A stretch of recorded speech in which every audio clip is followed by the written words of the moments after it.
So welcome students, welcome once again to the web classes. आज मैं आप लोगों के लिए लाया हूँ सप्लीमेंट्री नंबर 2 द एड्रेस, जिसको लिखा है मार्गा मिंको ने, है ना। आइए समझते सबसे पहले ऑथर के बारे में। ऑथर कौन थी, है ना। सो ऑथर जो थी एक डच जर्नलिस्ट और राइटर हैं ना। यहाँ पर आप लोगों को समझाने के लिए मैंने लिखा हुआ है, देखिए। मार्गा मिंको, जिनका सुडोनिम क्या था, सारा मिंको, है ना। उनका जन्म हुआ था 31 मार्च 1920 and is a Dutch journalist writer. जो कौन थी, एक डच जो है जर्नलिस्ट और राइटर थी। उनका रियल नेम, सरनेम जो है वो क्या था, मैनको था। लेकिन ऑफिशियली और एक्सीडेंटली जो है उनका फर्स्ट कहा जा सके जो वॉवेल था वो वॉवेल चेंज हो गया, और उस चेंज के बाद में जो है उनका नाम जो है, सरनेम जो है क्या बन गया, मिनको बन गया। पहले वो मैंको था। She was born in Jeneken to an orthodox Jewish family, है ना। जेनेकेन में पैदा हुई थी, एक ऑर्थोडॉक्स जूइश फैमिली थी ये, डचेस फैमिली। 1957 मिंको पब्लिश्ड हर फर्स्ट बुक हर बिटर क्रूड, है ना, हेड बिटर क्रूड। और 1957 में मिंको ने अपनी पहली बुक जो है वो पब्लिश की थी, जिसका नाम था हेड बिटरे क्रूड, और ये डच लैंग्वेज में है, जिसका अगर इंग्लिश आप करेंगे तो बनता है द बिटर हर्ब, है ना। The title of her later book was an leak huge, है ना। अब कहा जा सके एक और जो है उन्होंने किताब लिखी थी बाद में, जिसका टाइटल फिर से जो है डच लैंग्वेज में यहाँ पर लिखा हुआ है, जिसका अगर आप इंग्लिश करते हैं तो क्या बनता है, एन एम्प्टी हाउस। और 1957 में, 1958 में, 1999 और 2005, ये 4 साल के दरमियान जो है, चारों सालों में जो है उनको अलग अलग अवार्ड्स मिले हैं, और इन अवार्ड्स की लिस्ट मैंने यहाँ पर आप लोगों के लिए रखी है। सबसे ख़ास बात मैंने ये अवार्ड क्यों रखा है यहाँ पर, तो हेड एड्रेस, हेड एड्रेस मतलब जिसका इंग्लिश करते हैं तो बनता है द एड्रेस। मतलब ये जो स्टोरी जिसे हम अभी पढ़ने वाले हैं, इसको लेकर भी जो है उन्हें जो है एक अवार्ड मिला हुआ है, एनवी शॉर्ट स्टोरी प्राइज़, है ना। क्या नाम है उस अवार्ड का, एनवी शॉर्ट स्टोरी प्राइज़। ये थोड़ा डचेस में है, अब इसका क्या मतलब होता है वो समझने की कोई ज़रूरत नहीं है। आगे बढ़ते हैं हम इंट्रोडक्शन की ओर बढ़ते हैं। इंट्रोडक्शन किस तरीके से स्टोरी की जो है शुरुआत हो रही है। The story is about the human predicament that follows the pre war and post war period, है ना। मतलब ये जो स्टोरी है, ये स्टोरी जो है किसके बारे में है, इंसान की परिस्थिति के बारे में, जो युद्ध से पहले और युद्ध के बाद में कैसी होती है वो समझाने के लिए। Mrs S who was a Jewish was a rich lady. अब यहाँ पर मिसिस एस क्यों लिखा है, क्योंकि वो जो है अपना पूरा नाम नहीं बताना चाहती है यहाँ पर। तो मिसेस एस जो थी वो एक काफ़ी रिच लेडी थी, whereas Mrs Dorling was a non Jewish. Mrs Dorling जो थी वो जूइश नहीं थी।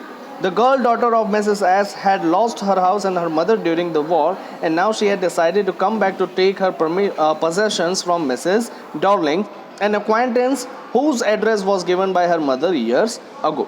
अब हुआ ये है कि लड़ाई के दरमियान जो वॉर था, वर्ल्ड वॉर, उस वर्ल्ड वॉर के दरमियान जो है मिसिस एस की जो बेटी है, वो बेटी जो है अपना घर छोड़कर चली जाती है, मतलब वो जो है घर से दूर हो जाती है। उनकी माँ जो है वो भी जो है कहा जा सके मर जाती है युद्ध के दरमियान। और जब वो बड़ी हो जाती है, जब युद्ध रुक जाता है, सब कुछ शांत हो जाता है, तो वो ऐसा सोचती है कि वापस जो है उस जगह पर जाया जाए, अपने घर पर जाया जाए। तब उन्हें जो है काफ़ी महीनों काफ़ी सालों पहले जो उनकी माँ ने एक एड्रेस दिया था, वो एड्रेस याद आता है, और उसी एड्रेस पर जब वो जाती है तो वहाँ पर जो है मिसेस डॉर्लिंग जो है उन्हें मिलती है। और मिसेस डॉर्लिंग कौन थी, तो उन्होंने जो है मिसेस एस जो कि ऑथर की मदर थी, उनकी बहुत मदद की थी।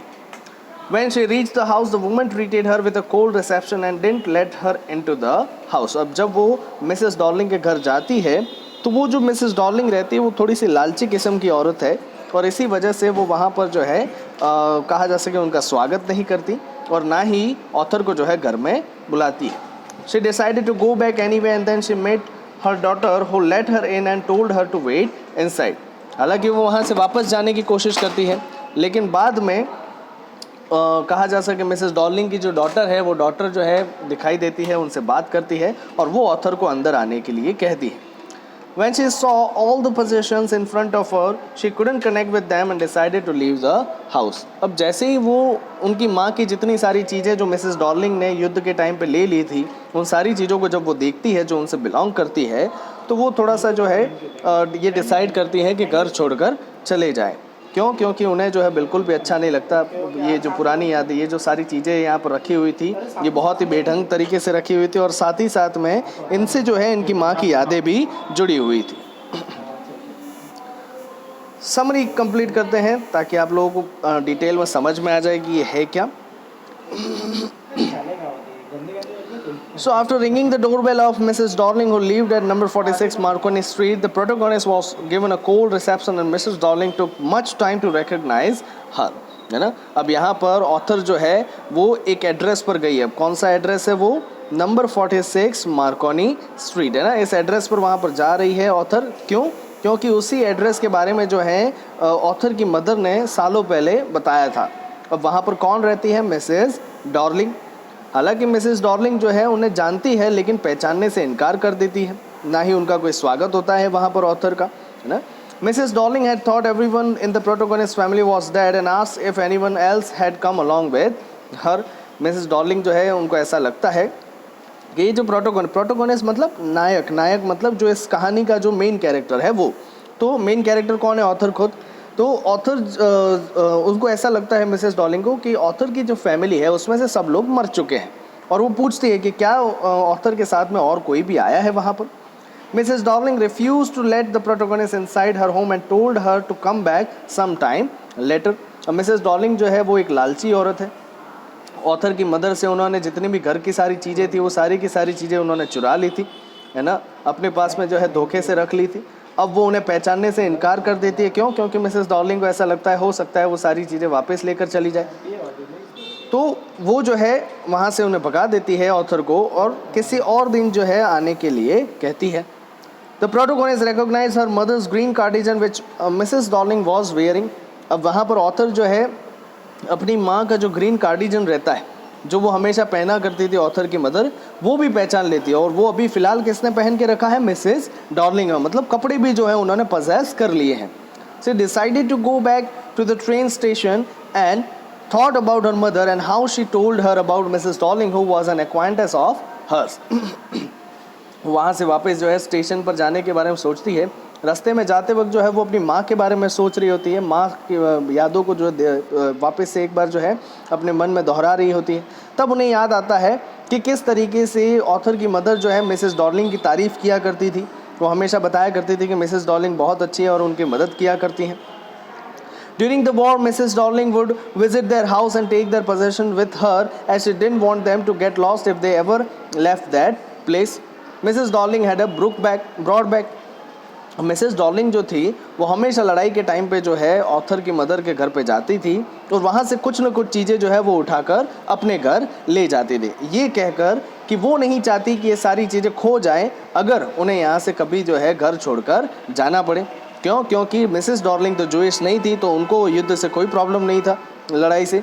लेकिन ऑथर की जो मदर थी वो जूइश थी, इसी वजह से उनको वो घर छोड़कर जाना पड़ सकता था किसी भी वक्त, और इसी वजह से मिसेस डॉर्लिंग उसका फ़ायदा उठा रही थी और सारी चीज़ें जो है वो अपने घर ले जा रही थी। अब जो प्रोटोगोनिस्ट मतलब जो ऑथर है वो डिसाइड करती है कि वापस एक बार मिसेस डॉर्लिंग के घर जाया जाए, ताकि वो जो है उन चीज़ों को जो है देख सके जो उनकी माँ से बिलोंग करती थी। When she rang the bell, Mrs Darling's daughter answered the door. जब वो एक बार फिर से बेल बजाती है तो इस बार जो है कौन दरवाज़ा ओपन करता है? मिसेस डॉर्लिंग की daughter. She let her in and asked her to wait in the living room. वो डॉटर जो है ऑथर को अंदर बुलाती है और वहाँ पर इंतज़ार करने के लिए कहती है। When they were crossing the passage, the protagonist noticed their Hanukkah candle stand that they had never used because it had been unmanageable, है ना? तो जब वो पैसेज जो है मतलब घर के अंदर जाने का जो रास्ता है जब वो क्रॉस कर रही होती है तो प्रोटोगोनिस्ट मतलब जो ऑथर है उनको एक हनुका कैंडल दिखाई देता है। हनुका कैंडल स्टैंड मतलब ऐसा एक स्टैंड जिसके ऊपर कैंडल लगाई जा सके, अगर मान लो घर में कभी लाइट चली जाए तो अंधेरे को भगाने के लिए, है ना? लेकिन उन्होंने उनका इस्तेमाल कभी नहीं किया था ऑथर की मदर ने। अब यहाँ पर जब ये सारी चीज़ें मिसेस डॉर्लिंग उठाकर ले आई हैं उनके घर पे, तो उनके घर पे जो है वो इन चीज़ों का इस्तेमाल कर रही है. When she reached the living room, she was horrified as she saw all her mother's things that were arranged in a tasteless manner. जैसे वो लिविंग रूम में पहुंचती है वो काफ़ी चौंक जाती है. क्यों? क्योंकि वहाँ पर सारी चीज़ें किसकी हैं? तो उनकी माँ की है. ऑथर की मदर से बिलोंग करती है. सारी चीज़ें जो है मिसेस डॉर्लिंग उनके घर से उठा के लेकर आ गई थी, और सारी चीज़ें एक टेस्टलेस मैनर में जो है, मतलब कहा जा सके मिस अरेंज करके रखी हुई थी, ढंग से रखी हुई नहीं थी. The furniture was ugly and the room had a muggy smell. है ना, फर्नीचर भी काफ़ी अगली तरीके से रखा हुआ था और कमरे में से जो है बदबू भी आ रही थी. It made her disinterested and she wanted to leave the place. और इसकी वजह से ऑथर जो है काफ़ी डिसइंटरेस्टेड हो जाती है और एक ही टाइम पे जो है उस जगह को छोड़कर जाना चाहती है. Mrs. Darling's daughter offered a cup of tea and the protagonist noticed the old tablecloth that had a burn mark on it. Mrs. Darling की जो डॉटर रहती है वो आती है और वहाँ पर चाय जो है ऑफ़र करती है. जैसे वो चाय ऑफ़र करती है तो जो टी टेबल है उस टी टेबल के ऊपर जो है उनको एक चीज़ याद आती है कि अगर ये टी टेबल हमारा ही है तो हो सकता है इसका एक कॉर्नर जो है वो जला हुआ होगा. वो चेक करती है तो सच में जो है कॉर्नर जला हुआ होता है और उनको पता चल जाता है ऑथर को कि ये जो टेबल है टेबल भी उनका ही है. When the girl was showing her the silver fork and spoons that actually belonged to the protagonist, she jumped up and walked out of the house. जैसे ही वो लड़की रहती मिसेस डॉर्लिंग की डॉटर, वो जितनी भी चांदी की जो फॉर्क रहती है, चमचियाँ रहती है, वो उन्हें प्रोटोगोनिस्ट को दिखाती है, ऑथर को दिखाती है. तो ऑथर जो है बिल्कुल जो है इस बात से नाराज़ हो जाती है और कहा जा सके अब जो है वो अपनी माँ की यादों के साथ में नहीं रहना चाहती, इन सारी चीज़ों को जो है भुलाना चाहती है, इसलिए जो है वो उठकर वहाँ से चली जाती है. She decided not to visit the place again as it brought back memories of the past and hence she decided to forget the address. और इसी वजह से उन्हें ऐसा लगता है कि ये सारी चीज़ें जो है उनकी माँ की यादें वापस लेकर आती है उनके सामने और उन्हें बहुत तकलीफ़ पहुँचती है. क्यों? क्योंकि ये सारी चीज़ें उनकी माँ की थी और मिसेस डॉर्लिंग ने उनसे चुरा ली और इसी वजह से उनको जो है ये एड्रेस भूल जाने के बारे में जो है ख्याल आता है और वो डिसाइड करती है कि अब दोबारा जो है वो इस जगह पर कभी नहीं जाएंगे. सो आई होप आप लोगों को ये समरी समझ में आई होगी. मिलते हैं नेक्स्ट लेक्चर में इसके डिटेल एक्सप्लेनेशन के साथ में. Till then stay safe, stay home. Thank you.